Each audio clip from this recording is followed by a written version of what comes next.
এটা রমজান রোজা সম্পর্কিত আয়াত। মূলত লম্বা ব্যাখ্যা করার জন্য পড়ি নাই, আমি পড়ছি এই কথাটা বলার জন্য। মহান আল্লাহ পাক রব্বুল আলামিন সারা বছর আমাদেরকে 11 মাস আল্লাহ পাক আমাদেরকে বলে, বান্দা গুনাহ ছাড়ো, গুনাহ ছাড়ো। 11 মাসে আল্লাহ বলছে, বান্দা আমার ইবাদত করো, আমার ইবাদত করো। ইয়া আইয়ুহাল্লাযীনা আমানু ইরকাউ, রুকু করো, সিজদা করো, ওয়াবুদু রাব্বাকুম, রবের ইবাদত করো।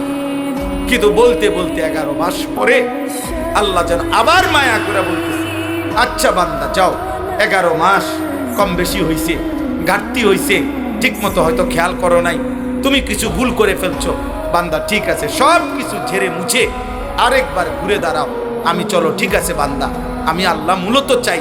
একটা কথা মনে রাখবেন, আল্লাহ মূলত বান্দার ব্যাপারে চায়, আল্লাহর প্রথম চাওয়া বান্দাকে মাফ করে দিতে, আল্লাহর প্রথম চাওয়া বান্দাকে জান্নাত দিতে।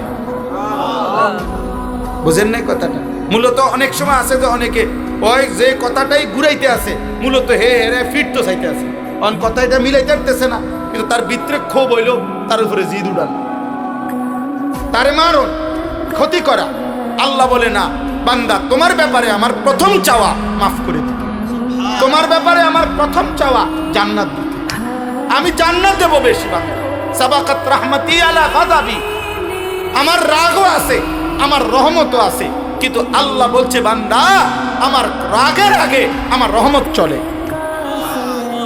আমার রহমতের গতি বেশি আমার রাগের চেয়ে। বুজুর্গানে দ্বীন বলছে, মুফাসসিরিনে কেরাম বলছে, একটা সহজ কথা আমি যদি বলি, আমার কাছে কিন্তু লাঠি আছে, মায়াও আছে। মনে করুন আমি আমার বাচ্চারে বলে, এই বেটা আমার কাছে মায়াও আছে, আমার কাছে লাঠিও আছে। তো এখানে পার্থক্য কি? আমি যদি তারে মারতে চাই, লাঠি ওইখান থেকে নিতে হবে, কিন্তু আমি যদি তাকে মাফ করতে চাই, মায়া আমার কলিজার ভিতরেই আছে। তো লাঠি নিয়ে মারা এটা দূরত্ব বেশি, কলিজার থেকে মায়া এটা তো কাছে বেশি। এই জন্য আল্লাহ চাইলে মাফ করতে, আবার আল্লাহ বলছে আমার কাছে আযাবও আছে, তবে আযাব তো লইতে হইব, তোই দিতে হইব। আর মাগফিরাত তো আমার সত্তা, আমার জাতের মধ্যেই আছে।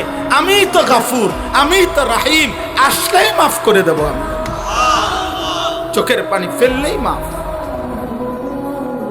সুবহানাল্লাহ, সুবহানাল্লাহ। এই জন্য মাফ আল্লাহ তাআলা আমাদেরকে এই কথাটাই বুঝাইছেন, বান্দা 11 মাসেও যাও, তোমারে আমি ছাড় দিছিলাম, ডাকছিলাম, আচ্ছা ধরে নিলাম 11 মাস তুমি বান্দা আমার কথায় কদর করলা না, তো চলো একটা মাস রমজান আবার দিলাম আমি এই পৃথিবীতেই তোমারে, আমি একটি মাস দিলাম। একটা চাঁদ উঠবে তুমি রমজান শুরু করবা, আরেকটা চাঁদ উঠবে ঈদের তুমি রমজান শেষ করবা। এই একটা মাস আমি হীরা মণি মুক্তা মাণিক্য স্বর্ণ রৌপ্যর চাইতে কোটি কোটি গুণ দামি এক সেকেন্ড বানায় দিলাম।